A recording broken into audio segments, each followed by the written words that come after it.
আর সময় হলে বিদায় নিয়ে চলে যাব। বিষয়টি এমন নয়। আল্লাহ রাব্বুল আলামিন বান্দা বান্দীকে এই পৃথিবীতে প্রেরণ করেছেন, তিনার উদ্দেশ্য রয়েছে এবং আমাদের জবাবদিহিতা রয়েছে। আমরা কেউই আল্লাহ তাআলার রহমত থেকে, আল্লাহ তাআলার পাকরাম থেকে কেউই আমরা বাঁচতে পারবো না। আল্লাহ তাআলা এরকম একটি সিস্টেম, এরকম একটি পদ্ধতি আল্লাহ তাআলা করেই আমাদেরকে বাঁচিয়ে দিয়েছেন।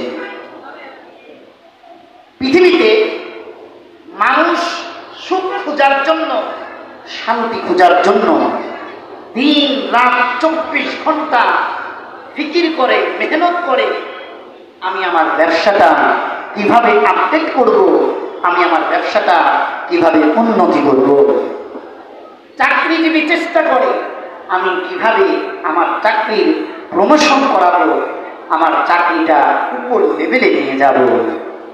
প্রত্যেকের স্থান থেকে প্রত্যেকে মেহনত আর কষ্ট আর পরিশ্রম করেই যাচ্ছে। অথচ মানুষ জানে না যেই স্থানে শান্তি রয়েছে তার বিপরীত মুখে যদি আমি দৌড়াই, আমি যদি হাঁটি, কোনোদিন শান্তি পাওয়া সম্ভব নয়।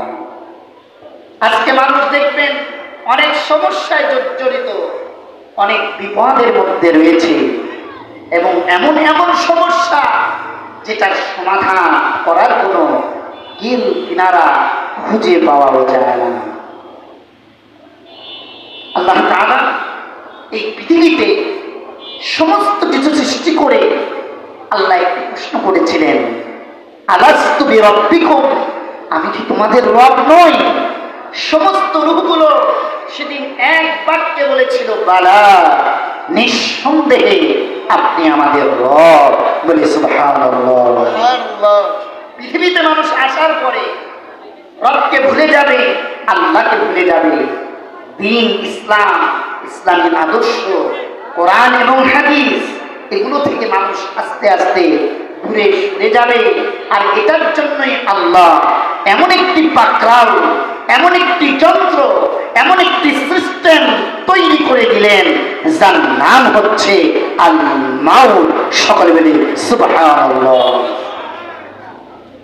পৃথিবীর সমস্ত ধন দৌলতকে যদি একদিকে রেখে দেওয়া হয়, পৃথিবীর সমস্ত ক্ষমতা পাওয়ার গুলোকে যদি একদিকে রেখে দেওয়া হয়, আর একদিকে যদি মৃত্যুকে রেখে দেওয়া হয়, সমান সমান অবস্থায় যখন দাঁড়াবে, সম্পদগুলো বলবে, ও ব্যক্তি, তোমার যতই সম্পদ রয়েছে, মৃত্যু যখন চলে আসবে, আমি সম্পদ তোমার মৃত্যুকে 1 সেকেন্ডের জন্য বাধা দিতে পারবো না।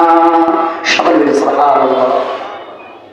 সমস্ত শক্তি একত্রিত হয়ে বলবে, তুমি রাষ্ট্রের প্রধান হও আর তুমি জজ ব্যারিস্টার হও, যেটাই হও না কেন, এই ক্ষমতার সামনে যখন মৃত্যু চলে আসবে, ক্ষমতা বলবে আমার পক্ষে মৃত্যুকে বাধা দেওয়া সম্ভব নয়।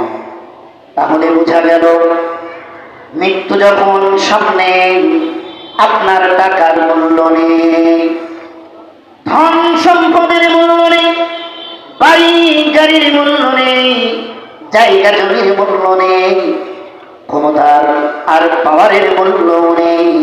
তাই নয়, ছেলে মেয়ে বলবে, বাবা তোমার মৃত্যুই আমি বাধা দিতে পারবো না। স্ত্রীও বলবে, আমি তোমার মৃত্যুতে বাধা দিতে পারবো না। বন্ধু বান্ধব বলবে, আমি তোমার মৃত্যুতে বাধা দিতে পারবো না। আল্লাহ কোরআনুল কারীমের মধ্যে বলেন, আইনামা তাকুনু ইদরুকুমুল মাউত। হে মানুষেরা, তোমরা মনে করো বিল্ডিং এর উপরে, তোমরা মনে করো প্লেনের মধ্যে, তোমরা মনে করো জমিনের নিচে, তোমরা মনে করো নিরাপত্তা প্রহরী, তোমরা মনে করো দেওয়াল, তোমরা মনে করো অ্যাটম বম, তোমরা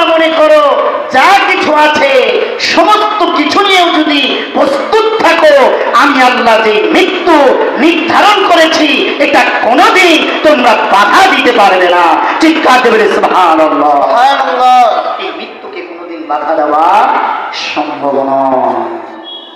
আমাদের দুই কাঁধে দুইজন ফেরেশতা আল্লাহ ফিট করে দিয়েছেন, যার নাম কিরামান কাতিবিন। আল্লাহ কোরআনুল কারীমের মধ্যে বলেন কিরামান কাতিবিন ইয়ালামুনা মা তাফআলুন। অনেকেই মনে করেন রাত্রি যখন গভীর হয়ে যাবে, গভীর রাত্রে আমি যদি কাউকে হত্যা করি কেউ আমাকে দেখবে না। অনেকেই মনে করেন বাড়ির আড়ালে যদি আমি গিয়ে নেশা খাই কেউ তো আমাকে দেখবে না। অনেকেই মনে করেন টেবিলের নিচ দিয়ে যদি আমি ঘুষের টাকা নিয়ে কেউ তো দেখবে না। অনেকেই মনে করেন আমি যদি মিথ্যা সাক্ষী দেই কেউ তো শুনবে না, কেউ তো জানতে পারবে না। আমার আল্লাহ তাআলা বলে দিলেন, ও বান্দা বান্দীরা তোমরা জেনে নাও আমি এমন দুইটি সিসি ক্যামেরা রেখে দিয়েছি, একজনের নাম কিরামান আর একজনের নাম কাতিবিন। একজন রয়েছেন ডানে আর একজন রয়েছেন বামে। তুমি চলতেছ এটাও দেখতেছে, তুমি হাঁটতেছ এটাও দেখতেছে, তুমি মিথ্যা বলো এটাও শুনতেছে, তুমি কাউকে হত্যা করো এটাও দেখতেছে, তুমি কারোর বিরুদ্ধে মিথ্যা সাক্ষী দাও এটাও দেখতেছে। তুমি যা যা করো আল্লাহ তাআলা দুটি সিসি ক্যামেরা দিয়েছেন। এক জাররা পরিমাণের জন্য আমার এই দুই ফেরেশতা ঘুমায় না। 24 আওয়ার তোমার সারাদিনের কাজ রেকর্ড করাই তাদের কাজ। সকলে বলি সুবহানাল্লাহ। কোথায় যাবেন এত সহজ নয়। যত সহজটা আপনি মনে করেন এতটা সহজ নয়, যতটা সহজ আমরা ভাবতেছি যে আমরা পার পেয়ে যাব, বিষয়টি এমন নয়।